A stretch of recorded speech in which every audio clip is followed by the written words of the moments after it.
If you thought tonight was going to be an offensive showcase between an Eastridge and Central team, you were sadly mistaken, as it was a hard-nosed hitting defensive game as Eastridge edges Central 3-0. This is Jake Chapman, and with me as always is John Neal with our wrap-up of the game. And John, we both had a little bit of a higher score prediction going into this game, but I don't think anyone got it right here. 3-0. Does this shock you in any way, shape, or form? Is this not what we expect? Is this not, you didn't expect this, did you? Jake, I didn't expect it much. I expected a great showing from Central's defense, and we got it. Yep. I expected a little bit less of a showing from Eastridge's defense, and we got a great showing from them. I expected JoJo to get a little bit more stuff going on the ground and going through the air, but, I mean, he was out for a periodical point of time because he got hurt with his eye and with his finger. Milner, he went out to in the second corner, the running back, but I mean Jones came in and spelled him a little bit, but no, I mean it wasn't what I expected. But what can you expect in District 6A football, AA football this year? Because I mean, it's anybody's up for grab, and we saw that tonight coming down to the last drive as Eastridge was able to capitalize on 2 straight first downs, running with their quarterback, and if they can kill the clock like that, they could beat anybody in the district. And coming into this game, we all knew JoJo can run the ball and throw the ball. I didn't know JoJo could have any pop in his hit. Now, that hit he had in the fourth quarter on number 8 for Central, I mean, that was just an absolutely outstanding play. But JoJo, he's an all-around kind of player, and when he went down, it was just so vital that after he went down of how much he means to this team. Do you think that after this game, do you think Eastridge needs to prepare without JoJo in case he does go down again?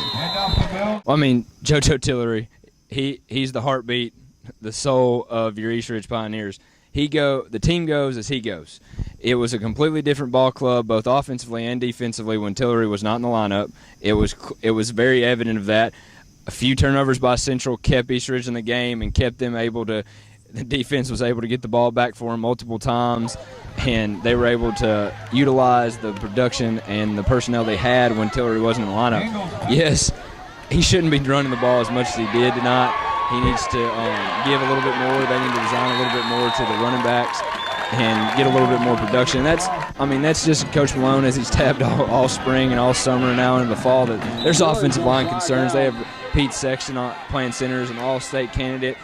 They have other players on the offensive line that are able to give them solid offensive line production, but they got to put it together as a unit. If they want to continue on and win the district, they're going to have to get a better play out of their offensive line and get other players than Tillery involved in the offense. And if they do that, like I said again, the Pioneers are in the driver's seat right now for that 6AA championship. And now they're now finally in the driver's seat, because the biggest leap a team can make in the regular season after losing your first 2 games is getting that first win. And that's what Eastridge did tonight. They finally got the win in front of a home crowd. And honestly, that Central defense, like you said, they're even better in person instead of on paper when you look at the numbers they've given us. Central runs some hard-nosed fundamental defense, and offensively they ran the ball. I couldn't even count how many times they ran the ball up the middle, but they knew exactly what they're doing. They like to pound up the middle, and they like to tire you out, and that's what they did, because towards the end of the second half, Central was really taking advantage of how tired Eastridge was.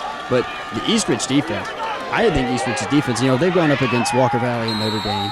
So their defense, they've given up 6 touchdowns in the secondary, none tonight, and their defense just really shined, and especially that front 6. I mean, tapping a little bit what you said about Central, I mean, besides Ottawa, I haven't seen a more athletic defense of a product on a field than Central's. They fly around. They have players at all 3 levels, defensive line, linebacker, and secondary who can move. And when you have athletes who can move sideline to sideline, you can hang with anybody. So give Central credit. They're a very good football team. They're 10 steps ahead of where they were last year. You got to give credit to Ryan Mallory and his staff of coaching those guys up and those players buying in, because, hey, Hickson was a 1-loss district champ team last year for 6AA. Eastridge could not be knocked off. Red Bank could be knocked off, Brainerd, and Central's still right there. They need to keep trucking on. I think they will. Offensively, production for them, they're going to run the ball, and they're going to be very good running the ball. You got to give credit to an undersized offensive line, but you got to get a little bit more elaborate in the pass game if they wanted to contend for district championship. We said multiple times that it was going to be an out route, 10 yards and out, 10 yards and out. If they hit the seam a couple more times, they beat this Eastridge team. So look for Central to do that. be a little bit more elaborate in the pass game and where they go from here, because if they change it up a little bit, Central is a very good football team, and there's a lot of teams that are going to have very big problems for them and that defense and that offense once it gets clicking all together, because Morgan is a good quarterback. They might get Isaiah Funk back. He was out with an ankle injury. Kevin McKenzie, you have Tiller on the outside. They've got a good team. But talking a little bit about East Ridge, like it's amazing what buying in and experience does to a football team, and being resilient, losing 2 games and now getting over that hump to get that first win. They played Walker Valley, they played Notre Dame, 2 really good football teams, and now they got over that hump, got that first win. Sky's the limit for this team. And, we talked about earlier about how Jones had to come in for East Ridge as the running back, and we talked to him tonight. And, someone that's shorter than me and is able to run the ball like him is just outstanding. He ran with a purpose tonight, and especially coming in, and the nerves had to really get to him at the beginning, because he's playing behind, he's the second running back, and then coming in against a Central team that's got, like you said, they've got athletes all over the board that can make plays, but he ran with a purpose tonight, and it really helped him out, especially when JoJo went down. They needed that extra spark with the run, because at the end of the first half, when not only their second string quarterback, when Engel came in, their third string came in, it was just rough going for that East Ridge offense. But now we go into the next week for both teams. What does East Ridge have to do in order to keep up the success on defense, and how will they get the win next week? Well, you got to give DeQuantus Jones all the credit in the world. It's spelled, I believe, Jake, he's the 3rd running back on the depth chart, with D'Angelo Johnson being the 2nd. That's right. He had some fumble concerns, which they're weather conditions. It stormed before we got here. Anybody's going to be dropping the ball. I think there were 6-7 turnovers in this game, all in all. So give DeQuantus Jones his credit where credit is due. He's going to get more touches, and I can see him becoming a bigger part of this offense. But looking forward, Central, East Ridge, what do they got to do to go from here? Like I said, Central just a little bit more elaborate, a little bit more than dive left, dive right for the Pounders, and once they get that, they can beat anybody. I mean, they gave East Ridge all they could handle. East Ridge, they go to Loudon next week. They don't need to have a letdown week. They need to come in focused next Monday. They need to have a great week of practice. I don't think Coach Malone will let a team get unfocused. They look like they're gaining some momentum. And as far as getting some other players some depth and issues, it could have been a blessing in disguise to get some of those guys in playing. So if a more significant injury comes down the line, they can adjust from that and go forward from there. But I think East Ridge, they're going to gain some momentum. The next big game they're going to have is when they take on Red Bank in the district, and they take on Brainerd here in 2 weeks. And again, it's going to be a very interesting football season for these Pioneers. And coming here week to week for our game of the week, it's just been nothing but exciting for us. We've gotten so many good games. Saudi and Hicks and CCS and Lookout Valley. Now, East Ridge and Central. The game I personally thought was going to be high scored wasn't at all. But you never know in this game. You never know what's going to happen. You never know with injuries. You never know with the weather. Anything can happen on any given day. This is John Neal with our fresh above media direction player of the game, D. Moore. Man, I tapped you earlier, get some reps on offense, but it was defense for you tonight. 10 tackles, two tackles for loss, and 1 sack. I mean, you were all over the field, sometimes looking like you were playing possessed. I mean, Javayton Clowney might have a small clone down here in East Ridge. What do you think? Oh, yeah, for sure. I had to put in work, do what I do best. And was it scheme tonight? Was it, you just wanted to work hard, the defense coming together after a long 2 weeks? What was it to shut down that good run game for Central? It's just that we came off we went lost 2 games straight. So to us, our coach told us do our best. Don't let them get nothing. That defense our number one. Defense win championships. And what do you think y'all got to do, Mr. Moore, to keep trucking down the district? Hickson had a good night tonight.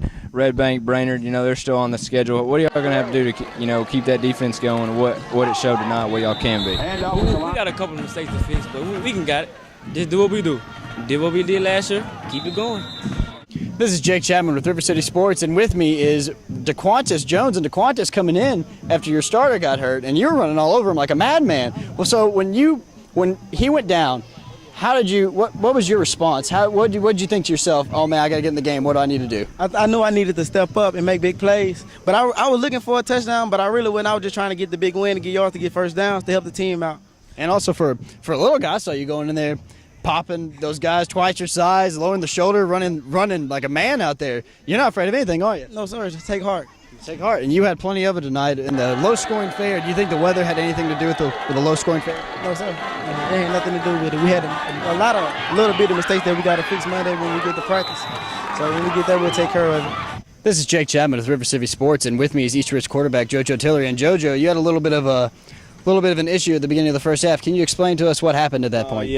Just had a rushing play. I was rushing and I felt three players jump on my back, and once I landed, I hit a nerve like right here, and my whole arm just went numb, and I couldn't move this hand at all. And then the trainer said just let it rest up. So second half came out, I was like, there's no way I'm missing this game. So I had to come back out and pull it out for my team. And back to the second half, I mean, the defense tonight had to really step up. I mean, it was hard for any offensive with this bad weather. Do you think the defense really is going to take a charge after this game? Oh, yeah, most definitely. I mean, Coach talked about us all week because, we gave up 6 passing touchdowns. He's like, all week, that's what they want to do, and they got a good run game, I ain't going to lie, but he just told us to step it up. Second half, we came out fired up, and we had to do what we got to do. And what do you think you need? It's a sloppy win, 3-0 win, but still, a win's a win. Win's a win. But yep. And so, what do you think going into practice now next week? What do you think you guys are really gonna have to focus on? Fundamentals. We had too many mistakes tonight. Receivers dropping passes, me not reading the right route. So we just got to come back and execute fundamentals and just focus still.